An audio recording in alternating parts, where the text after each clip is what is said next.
وعند ابن ماجه بإسناد صحيح عن أنس ابن مالك رضي الله عنه قال: دخل رمضان فقال النبي صلى الله عليه وسلم: إن هذا الشهر قد حضركم وفيه ليلة خير من 1000 شهر، من حرمها فقد حرم الخير كله، ولا يحرم خيرها إلا محروم.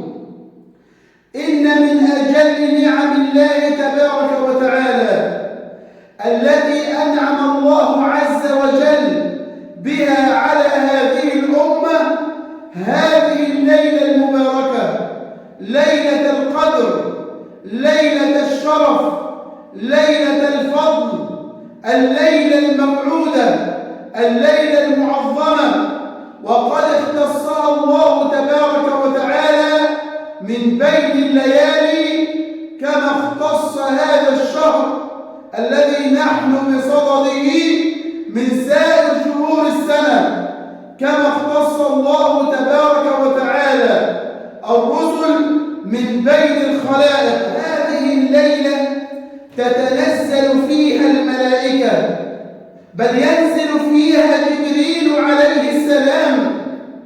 ونزول الملائكة لا تحسبن نزول الملائكة عبثا، إنما نزول الملائكة يعني نزول الرحمة والمغفرة والبركة والخير والعتق من النار، وأن هذه الليلة كلها سلام.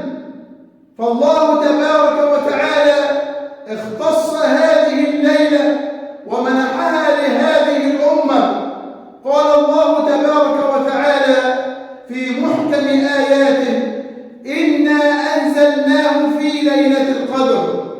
فذكر الله تبارك وتعالى في صدر هذه الآية نزول القرآن، وذكر في عجز هذه الآية الزمن الذي نزل فيه القرآن، أن القرآن الكريم أنزله الله تبارك وتعالى من اللوح المحفوظ إلى بيت العزة في السماء الدنيا في هذه الليلة المباركة، كما قال الله تبارك وتعالى: إنا أنزلناه في ليلة مباركة. أو كان بداية نزول القرآن على النبي صلى الله عليه وسلم في هذه الليلة قولان لأهل العلم، فإن الله تبارك وتعالى رفع شأنها وأعلى قدرها، فصير العبادة في هذه الليلة خير من عبادة 83 سنة وثلث. فهلموا أيها المؤمنون وهلموا أيها المسلمون إلى هذه الليلة المباركة.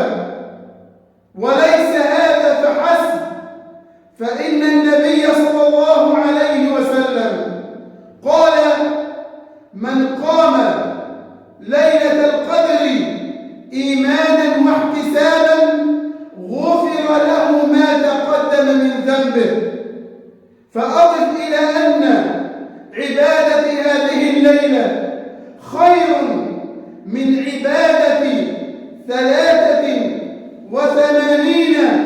سنة وثلث، أن الله تبارك وتعالى يتجاوز عن سيئاتك. قال الله تبارك وتعالى: وما أدراك ما ليلة القدر. وهنا لطيفة، إذا قال الله تبارك وتعالى: وما أدراك سيدريك، وإذا قال الله تبارك وتعالى: وما يدريك فلن يدريك. لذا قال الله تبارك وتعالى بعدها: ليلة القدر خير من 1000 شهر، فبين أنها عالية المقام عالية المنزلة. في الصحيحين من حديث عائشة رضي الله عنها قال نبينا صلى الله عليه وسلم: تحروا ليلة القدر في العشر الأواخر من رمضان. وأيضا عند البخاري من حديثها رضي الله عنها أن النبي صلى الله عليه وسلم قال: تحروا ليلة القدر من الوتر في العشر الأواخر من رمضان. فلو علمت أمة محمد صلى الله عليه وسلم ما في هذه الليلة من العطايا ومن المنح ومن الفضائل ومن المزايا ما افتحلت أعينهم بنوم حسبة لله تبارك وتعالى، فقد تفضل وتكرم ومنح الله تبارك وتعالى هذه الأمة هذه الليلة التي بها تطول الأعمار وإن كانت الآجال قصيرة. فيأتي الرجل يوم القيامة فيجد أعمال بآلاف السنين فيتعجب مع أنه لم يعش هذه السنوات كلها، لكن الله تبارك وتعالى رفع شأنه أنه امتثل عندما يكون هناك عطايا من الله ونفحات من الله ومنن من الله، فكان يترقب هذه العطايا وهذه النفحات وهذه المنن حسبة لله تبارك وتعالى. أمة محمد شدوا المئذر شمروا، فهذه ليلة عظيمة القدر عالية المنزلة.